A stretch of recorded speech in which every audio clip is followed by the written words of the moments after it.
The sequel to the classic horror film Texas Chainsaw Massacre opens on 1,600 movie screens this week. The original Massacre has been called the best drive-in movie ever made.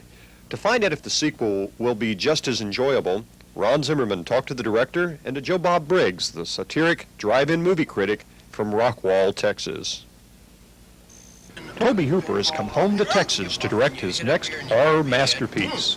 He's using some of the original cast members, hoping to resurrect the classic.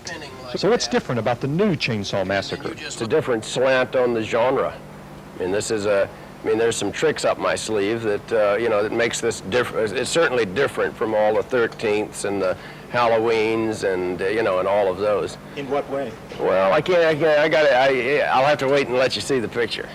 Although Dennis Hopper is the name above the title, the star of the show is, of course, Leatherface, back with his favorite toy, a chainsaw. Hopper says many of the skeletons used as props are real, but he's arranged them into sick inside jokes. This one's called Buck, after the Slim Pickens character in Dr. Strangelove. Hooper also uses famous Texans in cameo roles, like the nationally syndicated drive-in movie critic Joe Bob Briggs. Ever wonder what makes a great drive-in movie? Well, there's basically your three elements, your blood, your breasts, and your beasts. Now, some people would add boots in there for Kung Fu, but Kung Fu just ain't been the same ever since Bruce Lee went up to that big kickboxing academy in the sky. But basically your blood, your breasts, and your beasts. Now, this one here, this movie has your blood and your beasts. It's a little weak in the breast department, I have to admit that. I told Toby just today I was taking off 1/2 star just for that one thing. I gave him 1 extra star for putting me in the movie. Joe Bob plays, logically enough, himself as a schlocky movie critic. Get ready and action! God, 3.5 star. Nail, mine did 2, 3. It's saw food. Cut! Okay, now make that saw food bigger. Everything else was great. Then when the camera's right in on you, scream, saw food! And I personally think Texas Chainsaw Massacre is the best film ever made. Texas Chainsaw Massacre is the greatest drive-in movie in history, no question, no two ways about it. Banned in 28 states and 34 foreign countries. If the original was so great, how can the sequel even come close to equaling its ghoulish satisfaction? Big red soda, right, bro? One thing when you get into these sequels, now you take, one movie I hated was that Halloween 3.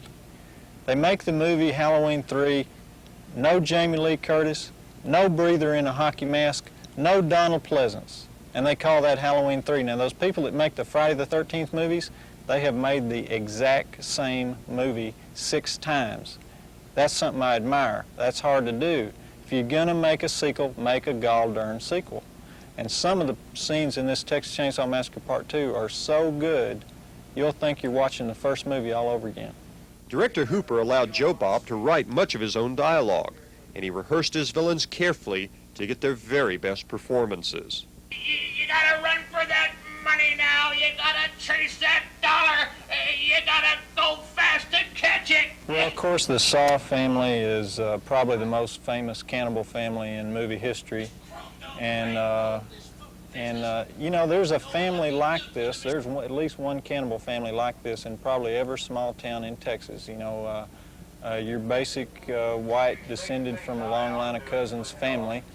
And the movie just sort of brings out your worst nightmare about what happens if you run out of gas in a little small Texas town. There's probably a family like this waiting around the corner for you. If you've ever had to stop in some place real strange and spooky and wondered who might be in that house that you're about to knock on the door of, well, whatever you thought was there, it's there. Joe Bob should know. He meets the cannibal family face to face, but to his credit, in his very first screen performance, he confronts slashing chainsaws like a man. Nail, mine did 2, 3. 3.5 stars. Cut! Good one.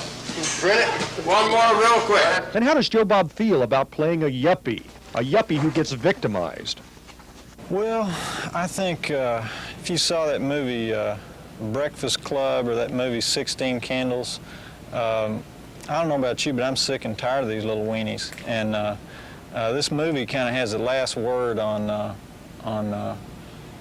on teenagers in America and what ought to be done with them. Ron Zimmerman, Entertainment Tonight.